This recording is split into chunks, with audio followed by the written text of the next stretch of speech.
Drop them drawers. Bend over and spread. No. The victim I'm suspected of murdering was shot by a handgun that would measure 4 inches by 6. That weapon's not fitting inside me or any other human being without sending them to the hospital. Regulations The say... only thing up my ass right now is you. So if you think you can perform the inspection without getting seriously injured, go for it. Otherwise, check the box on your clipboard.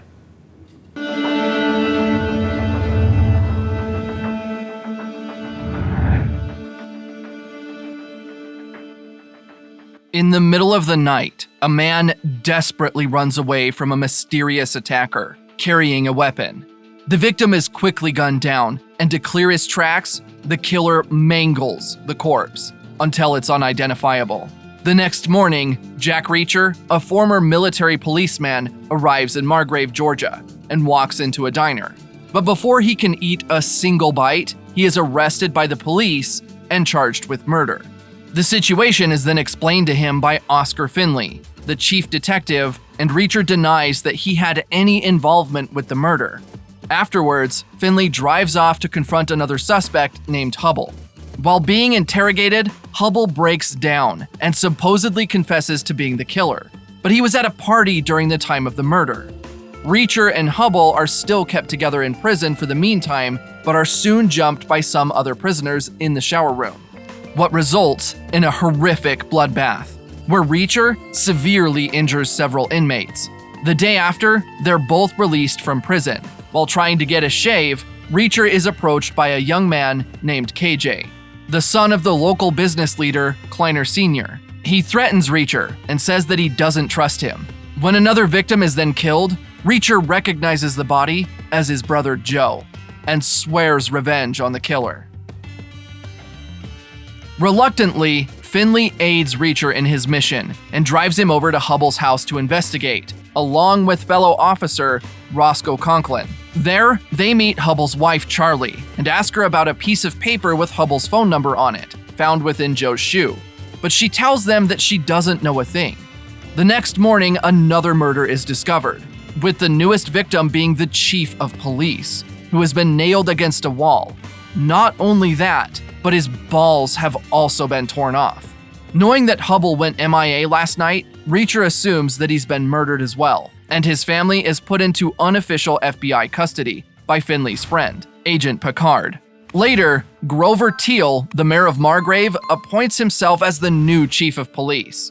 Reacher then heads off to the home of Taylor Spivey, the corrupt prison guard, but is ambushed by a group of assassins. Fortunately, Reacher fights them all off and believes them to be South American Special Forces. Later that night, and due to a flood, he and Roscoe choose to spend the night in a local motel, where they have an intimate night full of confessions about each other's pasts. The following day, they travel back to Roscoe's house, only to find out that someone has broken into it and left a message for her that reads, "See you soon." Upset over the break-in, Roscoe gives Reacher a gun and urges him not to lose it, since it's a family heirloom. When they head back to the police station, the first murder body is being inspected by the medical examiner, Jasper. It's revealed that the victim's name was Pete Jobling, and that he was a trucker for South Freight Shipping. Soon after, they contact a friend of Joe's, a Secret Service agent named Molly Beth, and she states that Joe was overseeing an anti-counterfeiting operation in Margrave. Meanwhile, Finlay checks out Spivey's home and finds his phone, where multiple phone calls to Kleiner are listed. After threatening a lawyer to hand over Pete's file, Reacher finds out that the shipping company Pete worked for had their legal fees paid by Kleiner Industries, making Kleiner Sr. a new suspect. Along with Finlay, Reacher heads over to Kleiner's office, but he angrily denies any involvement with the recent murders. Reacher tracks down Hubble's boss and finds out that Hubble quit over a whole year ago and was working for someone else before his death. Meanwhile, Reacher is once again jumped by the South American mercenaries and engages in a car chase. To trick them, he jumps out of his car and shoots them dead from a hiding place. When he then opens their trunk, he finds Spivey's lifeless corpse. After getting rid of the bodies, Finlay calls Reacher to tell him that a burnt car has been found on a farm. From looking it over, they suspect that it might have been Joe's car. When Roscoe arrives, she asks him about what he did overseas and why KJ commonly accuses him of murder. He explains his former life guarding an Iraqi village filled with abused children, and how he killed the adults who were sexually abusing the children. The pair then travel to Pete's home and talk to his ex-wife. Upon noticing their big house, Reacher thinks Pete may have stolen some counterfeit money from Kleiner and was killed for it, and also believes that it is very likely that the bills may have been produced in South America, which explains the assassin attacks. Later on, a motel room belonging to Joe is located, and Reacher goes in to find nearly everything raided by the South American hitmen. Luckily, a note is found, with several clues written down on it. But all of a sudden, the mercenaries arrive and immediately start shooting at Reacher and Roscoe. Managing to escape, Reacher contacts his old partner, Neagley, and appoints her with decoding Joe's clues. They then go to the airport to meet up with Beth, who is bringing in Joe's case files. However, when she doesn't appear, Reacher eventually goes looking for her and eventually finds her in a tunnel, wounded and dying, with the case files having been stolen.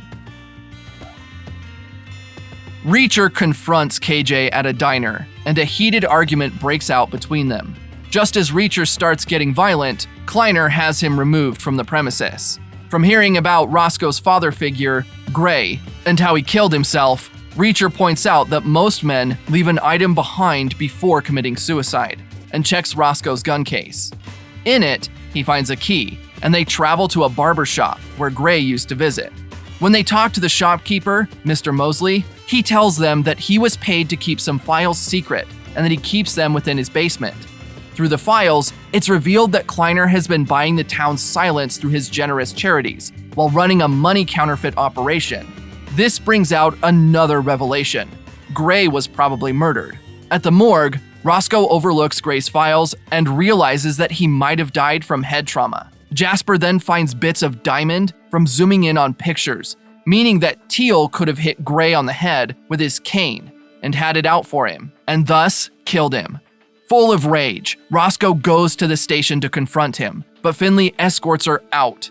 In Memphis, Reacher and Neagley take a ride in a police car with several cops, but one of them pulls out a gun and kills his own partner, revealing that he was being pressured into doing it. They urgently try to escape, but the car ends up veering off the road and crashes into a lake. But they manage to escape the car. As this is happening, Finlay bursts into Kleiner's office, only to find his dead body slumped against his chair, with his throat slit. Finlay comes to Reacher with photos of Kleiner's body, and he looks over them. He recognizes the slice on his neck to be a Venezuelan butterfly cut, meaning it must have been the work of the South American agents. It's assumed that whoever Kleiner's been working for had him executed. KJ, devastated by his father's death, starts accusing Finlay of being the killer. Together with Reacher, Finlay goes for a stakeout around Kleiner's warehouse and reveals that his wife is dead, and that he's been in Margrave to distract himself from the pain of having lost her. But the reminiscing is brought to a halt once they notice Dawson, Kleiner's nephew, handling a delivery. When he stops at a motel for the night, Finlay and Reacher break into his truck, but nothing of note is found. Reacher then tries to call one of Joe's contacts for help, but sadly, he was just recently killed. As an alternative, he contacts a professor, Castillo, while Roscoe protects Hubble's family from two mercenaries. After the attack, she takes them to a diner, where Charlie tells her that Hubble was offered bonuses and a raise by Kleiner if he went to Venezuela a while back, revealing that Kleiner's business was indeed a front for a money laundering scheme. Finally meeting her, Reacher talks with Castillo, and she explains that Joe was her partner at one point, and that he discovered that the counterfeit bills were being produced in Georgia, not South America.